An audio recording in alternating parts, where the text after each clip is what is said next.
And greetings, everyone. This is Terry Naturally with another edition of Terry Talks Nutrition. We're here every weekend, same time, same station. You can catch us every weekend and join our program. And I hope that we have an ability to help you have better health, a better vitality, a better level of energy, and just well-being throughout your entire body. I think you're listening because you want to be better. You want better health. You want to be able to have more mobility, flexibility. You just want to be healthier overall. And you can be. Absolutely. Now, it depends on how old you are. When you're starting to be conscious of your health and you want to improve your health, so it may be that you have some damage done that can't be reversed or overcome. We are where we are, but you can get better wherever you are, no matter how old you are, no matter what conditions you are in. And the best medicine in the world is your diet. Food. What you eat are loaded with all kinds of natural components, natural chemicals, not synthetic, natural chemicals in the food that we eat, including vitamins and minerals, anthocyanidins, polyphenols, and all those names that we don't easily slide off our tongue, but they're there to have an impact on our health. Those chemicals talk to our cells. Literally, they talk to our cells. They give our cells an influence to be healthy. Or, if you have bad chemicals in your food, like synthetic dyes, colors, sugar, refined carbohydrates, junk, literally junk, garbage in, garbage out, right? So if you're putting garbage in, and listen, it isn't literally the garbage you're throwing out in the trash bin. It's the garbage you buy in the market, buy in the grocery store, buy in the supermarket. You're buying garbage. It's garbage to your body. It's not literally garbage, not rotting, it's not spoiling. It can't spoil. In many cases, the chemicals that they put into food provide a shelf life, almost for in an indefinite period of time. So, let's learn how to put more healthy foods into our body. Like good proteins. We need lots of protein. About 100 to 125 grams of protein per day. Healthy fats, like extra virgin olive oil, macadamia nut oil, avocado oil, pecan oil, macadamia nut oil. Did I mention that? These are all omega-9 fatty acids. These are good, healthy fats.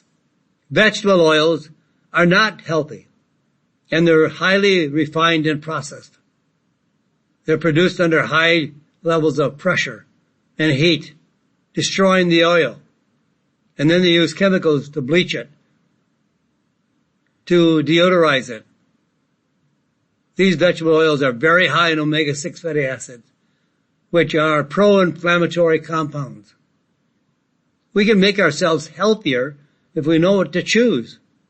And I hope you find that answer here, that we're helping you to find the right answers for your health. Today we have a great program. We're going to talk about increasing melatonin for kids. Is that okay? Or is that a serious concern? And we'll talk to you about another study on why ultra-processed foods is terrible for your health. And sleep deficiency, and how it affects diabetes and insulin resistance. And we'll talk about a herb from India called Bacopa. Manganese can improve your circulation. And ladies, what about all those hot flashes? Those night sweats? Well, here's a new herb that has, well, it's not a new herb, it's an old herb, but a new study that recommends milk thistle. Milk thistle has been used in Europe for hundreds of years for improving liver function. We'll find out why it has an ability to help improve your liver, ladies, and hot flashes. And you know it's time to cut sodium. Not salt, but sodium. And then we'll talk about polycystic ovaries, or ovarian. We have so much to talk about.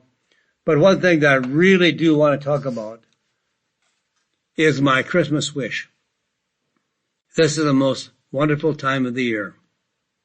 It's the year that I really sit down and reflect what has happened this past year and how we can make it better next year. Everything better next year. Not just your health, but everything. So my Christmas wish for you, I would like to extend a holiday greeting to everyone out there, to all the people that have joined my program throughout the year, all the people that have read my books and tried to make a difference in their life, in themselves. We can't help others unless we help ourselves first. So at the close of this year, I hope you take some time to reflect positively on the year that is almost past and the year yet to come. We can give thanks, and we should give thanks.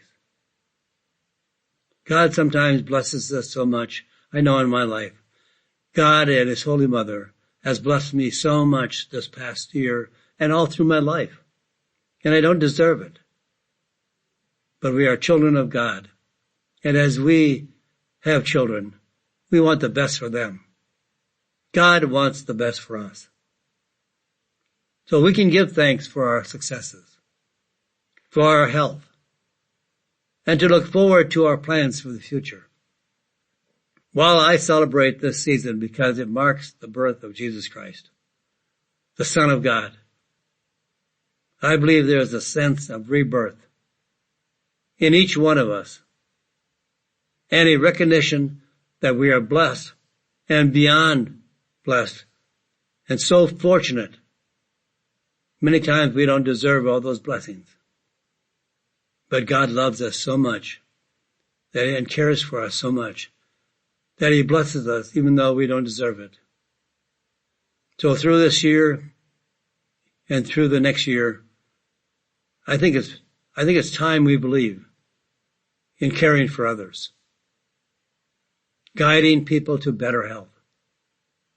I have a passion in my life to make a difference in your life. I have 3 angels in my life that I talk about often. A priest, a captain in the Marine Corps, and the lady that I bought my first health food store from have been my 3 angels and have changed my life. Boy, they had a job to do to change my life, but they did. And I want to change the lives of others. It's never too late. We can make changes beyond our imagination. And I really do believe in the magic of Christmas and the joy that it fills in our hearts. I believe Christmas is more about giving than receiving. And the best gift in life is love to everyone. No matter who they are, we can reach out in love. It's better to overlove than to hate. And the best gift in our life is good health. So Merry Christmas to everyone. This is the most beautiful time of the year. You don't have to give presents, You don't have to give physical gifts, but just give of yourself and give love to everyone. Let's talk a little bit about our health, about male fertility. Something that maybe you've never thought about, but cell phones have been found to reduce sperm count. Several studies say yes, yes, yes. Cell phones can reduce sperm count. In a 2014 study, normal sperm samples from healthy men were placed next to a cell phone with an open line for 5 hours. Compared to sperm samples kept away from a phone, those that were exposed to the cell phone were associated with reduced movement, motility, and a greater DNA fragmentation. And in a recent new study, researchers questioned 2,800 otherwise healthy men about their cell phone use and analyzed their sperm samples. The result of this study found men who use cell phones more than 20 times a day, and that I think is low for many people, had a 21% decrease in sperm cell concentration versus men who rarely used a cell phone, maybe once a week or less. Cell phones emit electromagnetic radiation, and more studies are planned to help further determine the effects of cell phones on reproductive and overall health. But you can boost male fertility.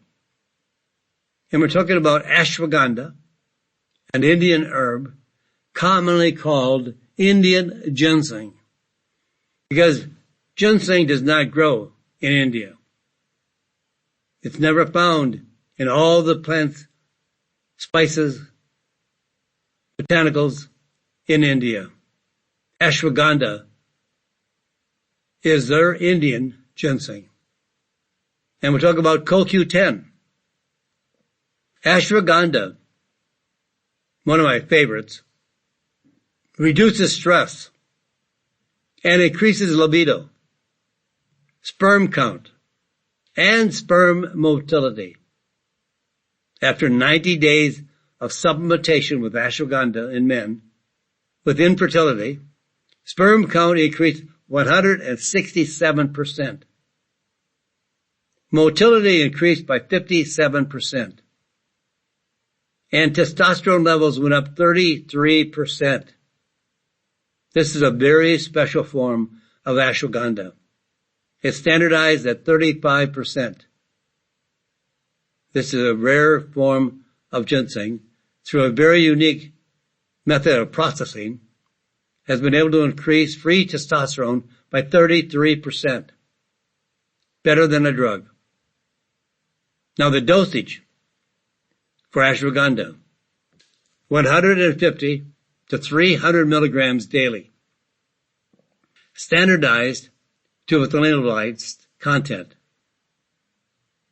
In 7 published studies on CoQ10, ubiquinone, not ubiquinol, but ubiquinone. It's my favorite form of CoQ10. They have come out with what they say is a stronger, better form of CoQ10, but I haven't bought that yet. And I know many scientists that I have talked to better than my ability to analyze CoQ10 said they are sticking with ubiquinone and not moving up to what they call a better form of ubiquinol.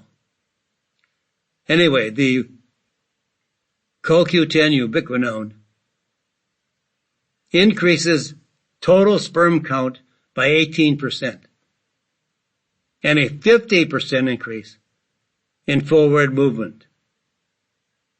21% increase in sperm count. After 8 months, treatment with CoQ10 in men with low sperm count and poor sperm movement, 34% of their partners successfully became pregnant.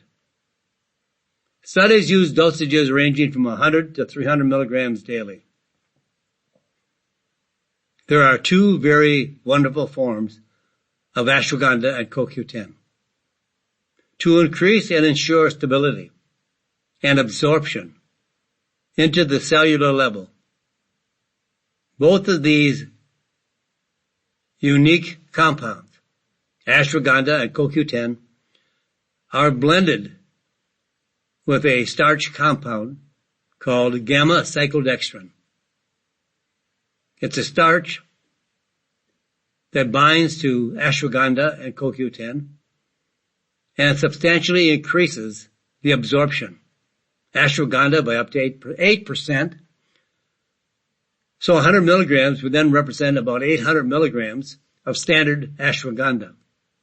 And CoQ10 is absorbed up to 18 times standard CoQ10. Much easier to be absorbed and assimilated and have a higher bioactive function in the body. Now we know that antibiotics today are far less effective than they were many years ago. We are overusing antibiotics. Animals are injected with antibiotics that we consume as food. And the increase in antibiotic-resistant infections is on the rise. Antibiotics at one time were a lifesaver.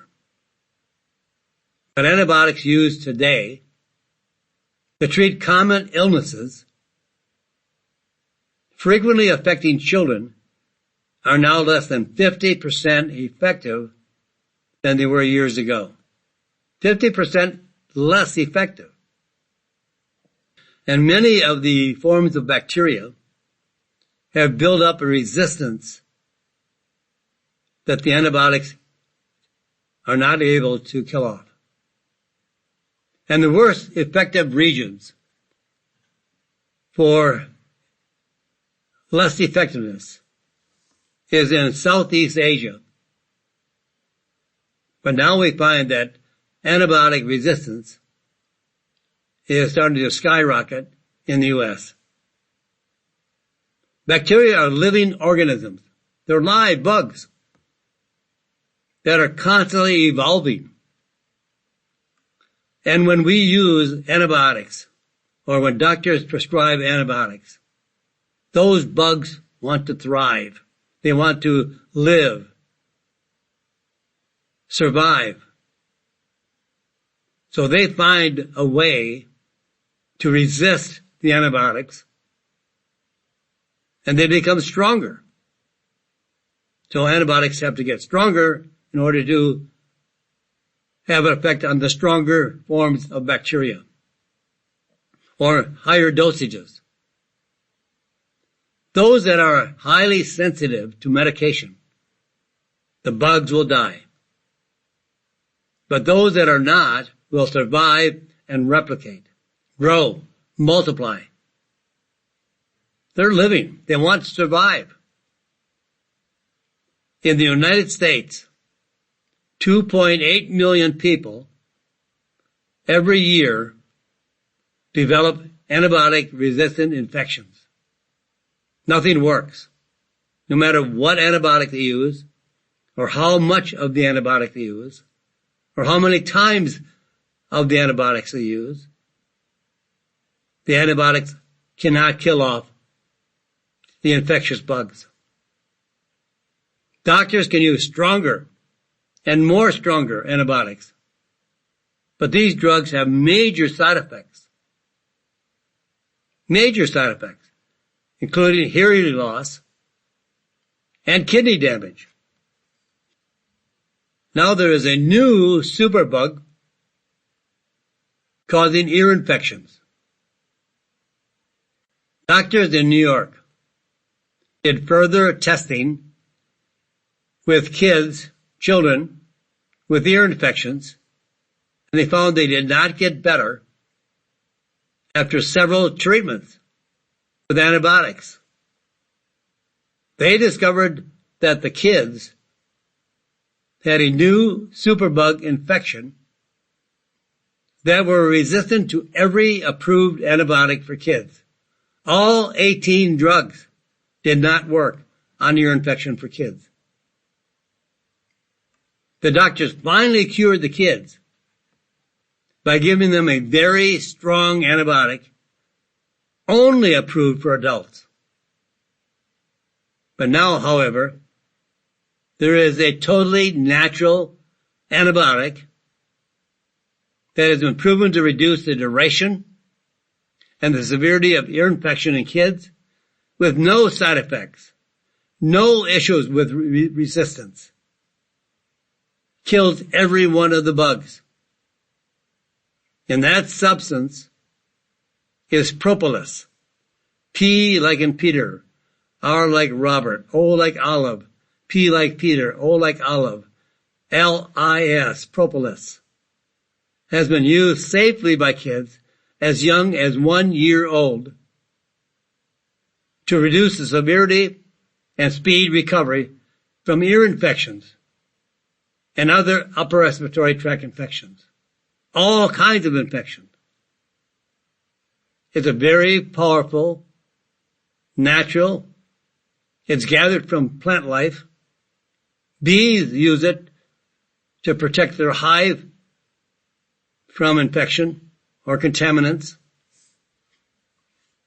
and to provide a sterile environment so the colony is not killed off. And these plants are within the area of the beehive or the colony. They collect the vegetation from trees or buds or shrubs and bring it into the hive, mix it with their saliva and enzymes, and then eventually beeswax to make it into a putty or a glue. And they prepare their hive by sealing the cracks and the crevices and actually putting a ring around the opening of propolis around the opening to the hive, that if anything comes through the opening, they're decontaminated. Pretty smart. We're not that smart. But God has given these creatures an instinct to survive and live. We have a free will. We do the dumbest things possible and try to get away from it and try to avoid it. We can't. Propolis is the best natural antibiotic everywhere because it is called a multi-antimicrobial. That means it kills every form of pathogen, whether it be viral infection, bacterial infection, or fungal infection. Any kind of infection. And you don't need a boatload. Probably about 100 to 200 milligrams of propolis that is complex to gamma cyclodextrin, which is the starch I talked about previously, with ashwagandha and CoQ10. When you mix propolis or any of these substances with gamma cyclodextrin, it speeds up the absorption, it stabilizes and increases the absorption systemically into the bloodstream. It does not just reside in the intestinal tract, but it's absorbed. Absorption is the key to health. You can take 1,000 milligrams or 10,000 milligrams of something, but if it is terribly difficult to be absorbed, you get nothing. A small dose of a highly prepared propolis, 100 to 200 milligrams daily. Blessed for some kids. For a 1 year old, 2 year old, maybe only 50 milligrams. And it's absolutely safe. No side effects whatsoever. Never. It's like eating vegetables at your table. No side effects. This is extremely wonderful for kids because of COVID-19, because of ear infection, because of upper respiratory tract infection, keep your kids healthy and yourself healthy as well. You might have a little higher dosage for adults, but Propolis works on everyone. Highly effective for any kind of infection imaginable, bacterial, viral, and fungal. And with that, my friends, we're at the bottom of the hour. Time to take a break. After these commercials, we'll come right back and we'll talk more about your health and our health right here on Terry Talks Nutrition. I'm Terry Naturally. Stay where you are, folks. I'll be right back after these messages. And welcome back, my friends. This is Terry Naturally, and this is another half hour of Terry Talks Nutrition. We're going to be here till the top of the hour. We only have an hour together on the weekends, so if you want lots more information, go to my website, terrytalksnutrition.com. And there you'll find the archive section of the radio show. So that means you can listen to plenty and plenty of radio shows that we've aired in the past. You can read all of my newsletters that I have written in the past several years. Lots to read, lots to listen to, lots to view, all kinds of stuff. You could be on my website for a long, long time and never run out of information. We have it there for you to learn how to be healthier over time. It's not an overnight proposition. It's not a 2-week proposition. You can get healthier than you ever thought imaginable within 3 to 6 months. And then from there on, it goes up. So I'm happy you joined us because we can give you a lot of good information on how you can be healthier throughout the new year. So, is increasing melatonin used by kids a serious concern? Or is it something that you can deal with? Increasing melatonin. Well, seen in the news,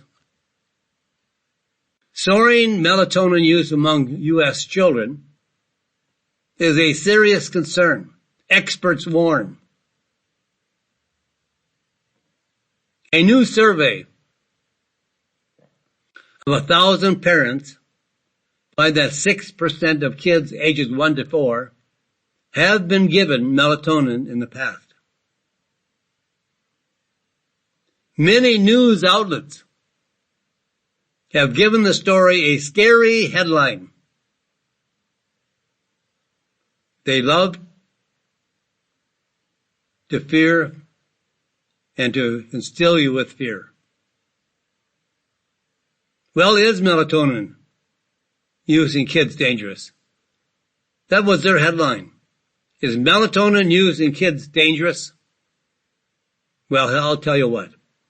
All the experts, and none of these experts have studied melatonin.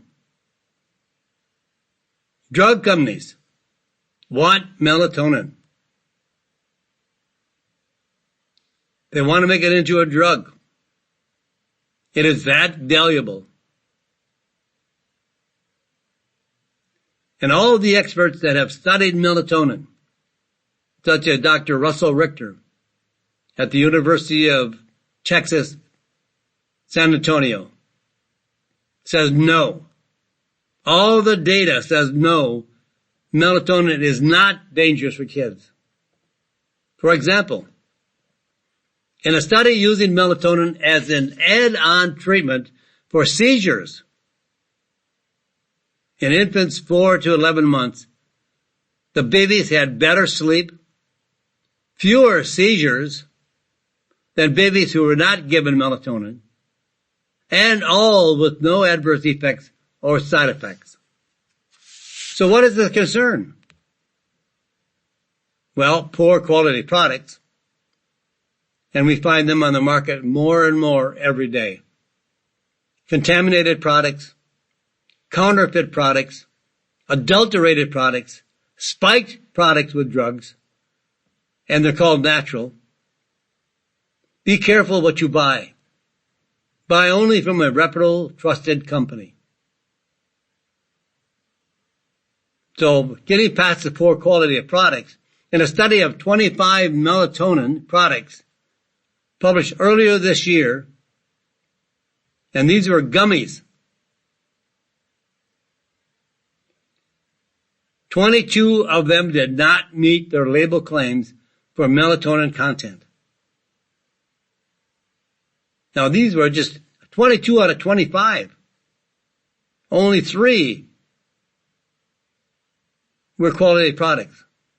22 did not meet the label claim for the content of melatonin.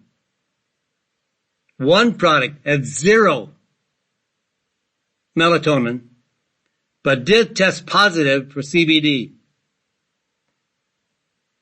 There are more garbage products brought to the market because it's money. Amazon does not test products. They do not assure the customer, the consumer, that the product is safe and if it's a quality product. They just view claims. They will not allow the product on the market on their site that is a cure for cancer. I don't blame them. I would take it off the market too.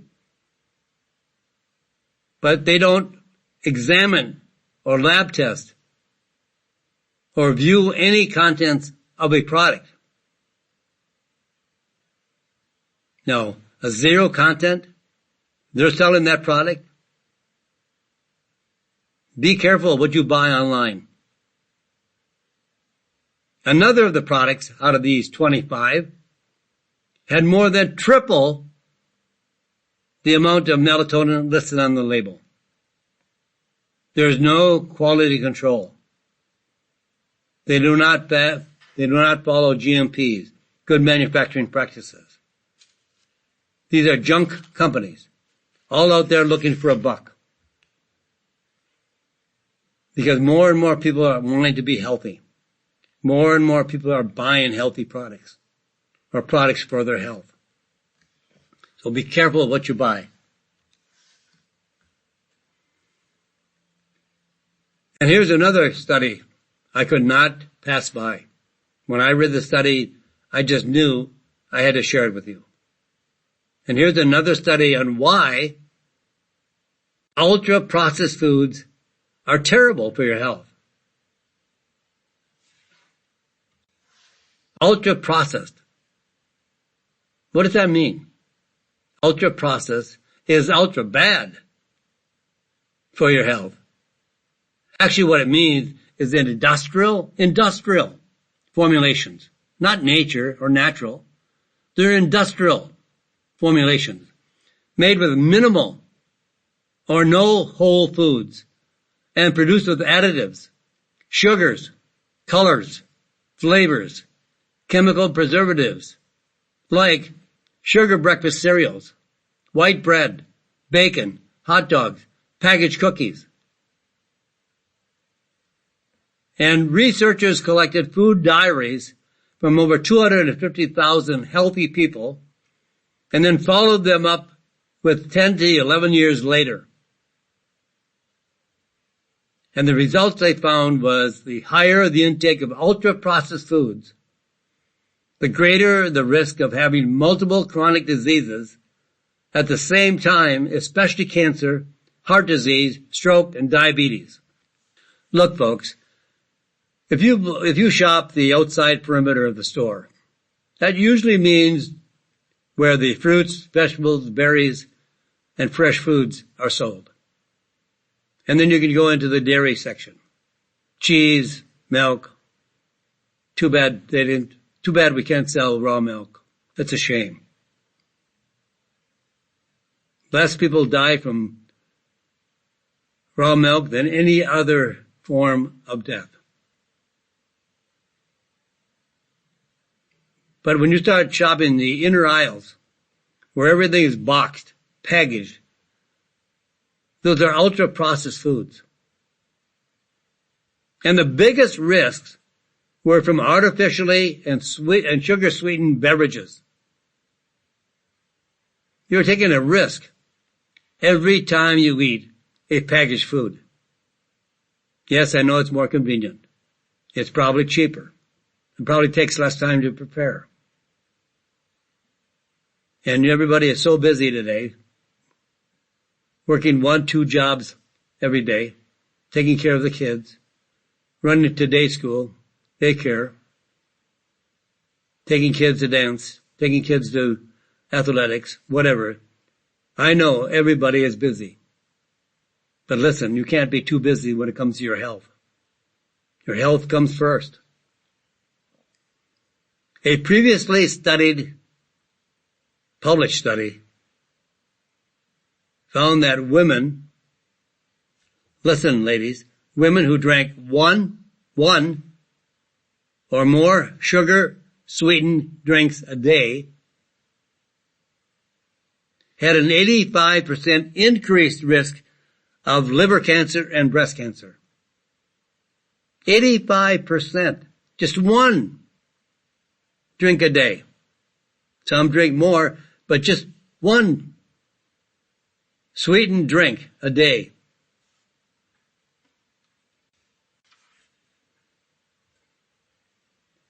Now, I like sleep. And I think sleep is as important as to what we eat. It's one of nature's principles for good health. You know, most people charge their phone all night. But we don't go to bed all night to charge our own batteries. That's where we really catch up on our health, is sleeping.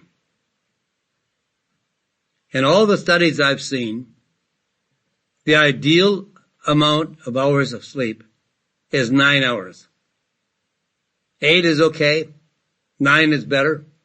7, not so good.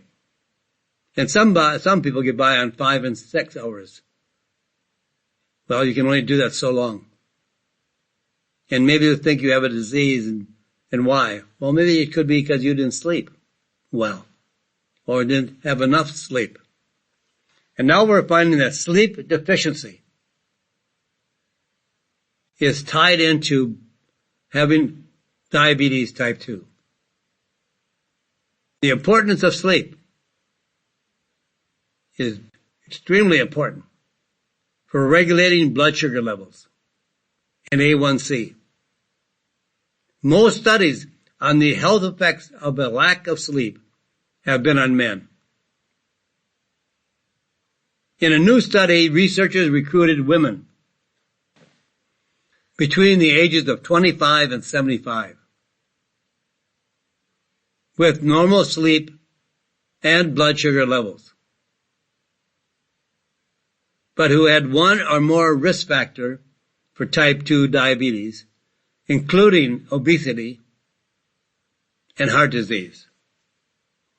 For 6 weeks, the subjects delayed their normal bedtime by 1.5 hours and slept only 6.2 hours a night. And the result of this study, insulin resistance is the beginning of type 2 diabetes. So insulin resistance increased for all these subjects, especially postmenopausal women who experience a 20% increase, as well as an increase in blood sugar levels. Once the women returned to sleeping 7 to 9 hours of sleep a night, their insulin resistant levels and blood sugar levels returned to normal. And we have people taking pills, drugs, for type 2 diabetes, for controlling blood sugar levels. Look at all the natural principles you can follow that you can prevent having to use drugs. But everybody has you brainwashed to think that you need drugs. And who profits from that? doctors, drug companies.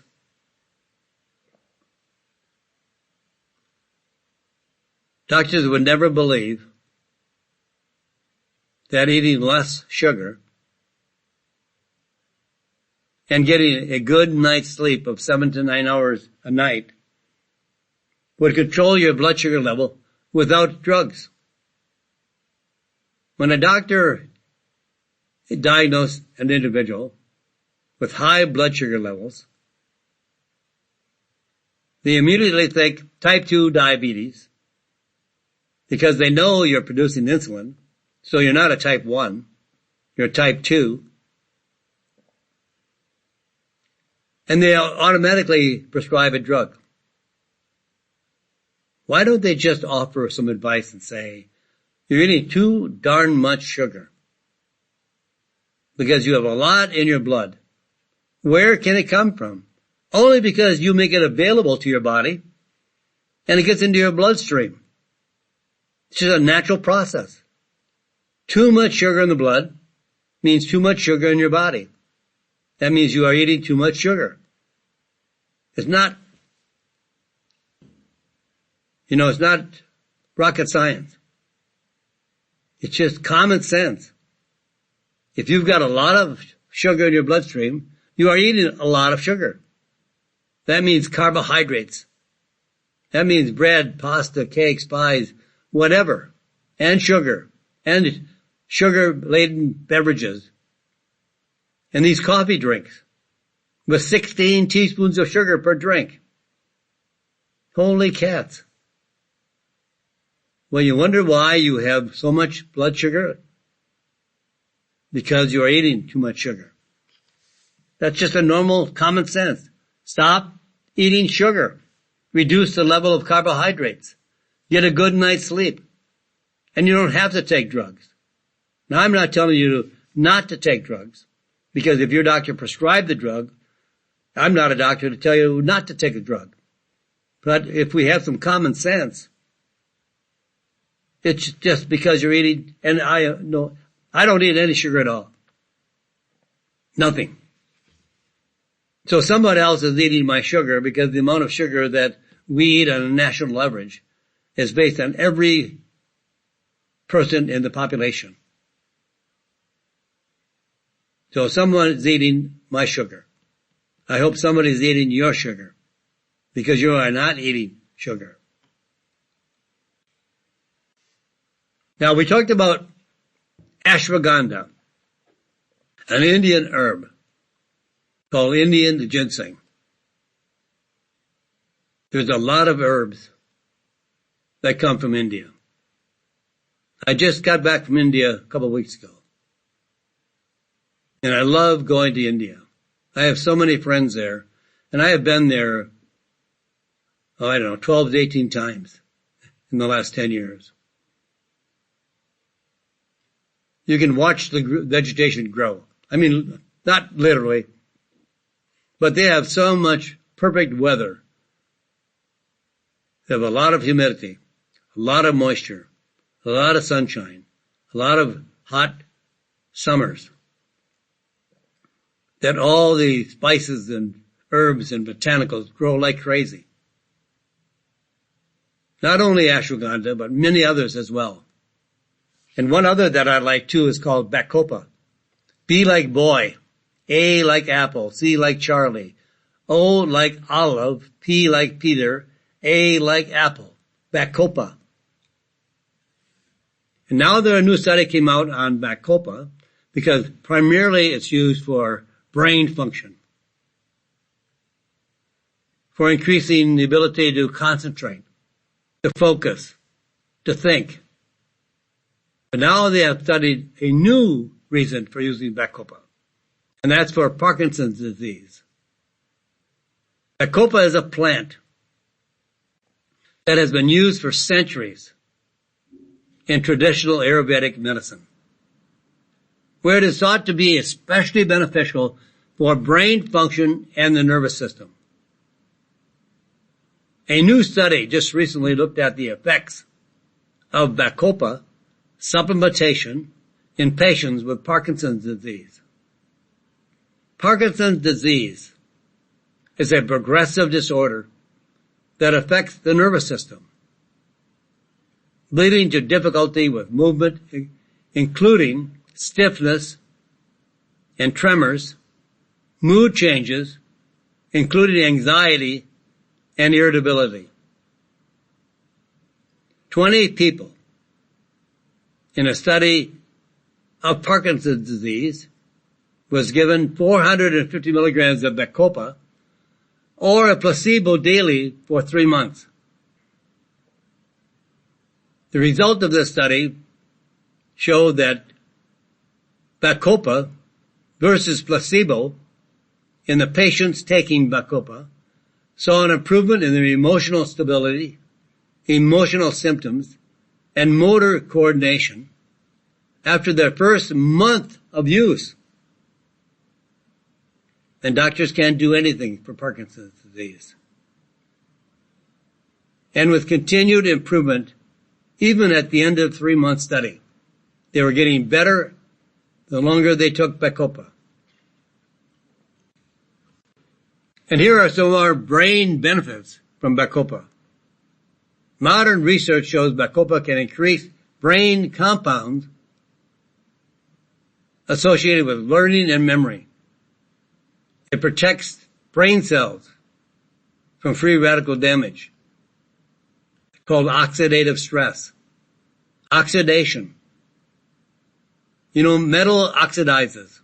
If you put iron out in the elements, snow, weather, rain, whatever, it'll rust. And it's kind of like our brain cells rust from free radical damage. So we need a lot more antioxidants that are found in berries, fruits, and vegetables, nuts and seeds. So it protects our brain cells.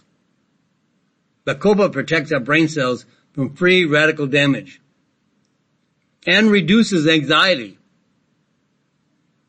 In a clinical study in healthy adults, a single dose of Bacopa improved scores on standardized mental function tests, as well as reducing cortisol, the stress hormone, and improving mood.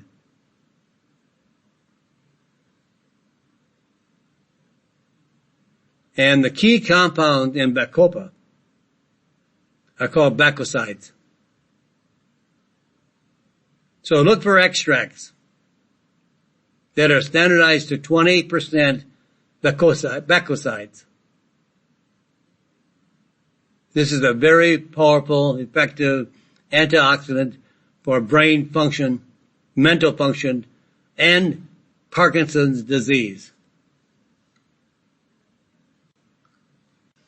And if you even want better results, combine Bacopa with Greek mountain tea.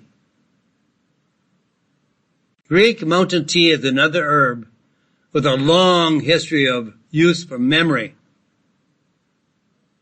and mental function. Now this tea is available in capsule form for the U.S. We're not a tea drinking nation. And as you might imagine, it comes from Greece, where Bacopa comes from India. So we're teaming up an herb from Greece and an herb from Bacopa to give you a better combination for improving memory, preventing mental decline with age, sharpening focus and concentration while stressed. When people are stressed, they don't think quickly. They're not sharp on their feet. They don't have the right words. And some of the words that they're trying to grasp don't roll off their tongue very easily. They can't think of the right words. When you're under stress, you're anxious. And you can't think straight. But Bacopa sharpens the focus and concentration even while stressed. So take about 200 milligrams to 400 milligrams of Bacopa, plus 400 milligrams to 900 milligrams of Greek mountain tea. This is a wonderful product for brain function. Some research that I'll be able to come up with later that we already have in the pipeline is how it also prevents Alzheimer's disease and loss of memory. Make it as much sharper even as we get older. Our brain cells can reestablish themselves, stabilize themselves, and we can grow really new brain cells with the right nutrition and the right supplementation. This is all a valuable lesson we've learned, that brain cells, they've always said when brain cells die, they're dead. Well, they are dead, but we can regrow new ones. Now, in the last few minutes, here's another one I want to mention to you about manganese. Not magnesium, but manganese can improve healthy arteries. Manganese is a trace mineral, important for forming connective tissue, bones, blood clotting factors, and sex hormones. Some experts feel that as many as 1 in 3 Americans is deficient in manganese. In a new study, researchers found that manganese could clear plaque from artery walls. Plaque forms from deposits of fats, oxidized cholesterol, and calcium in the arteries. Plaque can partially or block totally the blood flow. Very poor circulation. In an animal model of atherosclerotic plaque, 12 weeks of manganese supplementation reduced the plaque by 75%, while the plaque in untreated animals increased in size by 15%. Foods rich in manganese include shellfish and nuts, especially hazelnuts and pecans. All nuts are good. They're very healthy for us. So with that, my friends, I'm all out of time. So it's time that I'm signing off for today. But you can always join me every weekend, same time, same station, for more health tips and as how you can have a better quality of life throughout your life. Your health is your choice. Just choose well. Say a prayer for this crazy, crazy world. God bless you, my friends, and God bless this great country. Thank you for listening to Terry Talks Nutrition Weekly Show. Don't forget to subscribe and leave a review on your favorite podcast platform, including Apple, Google, and iHeartRadio.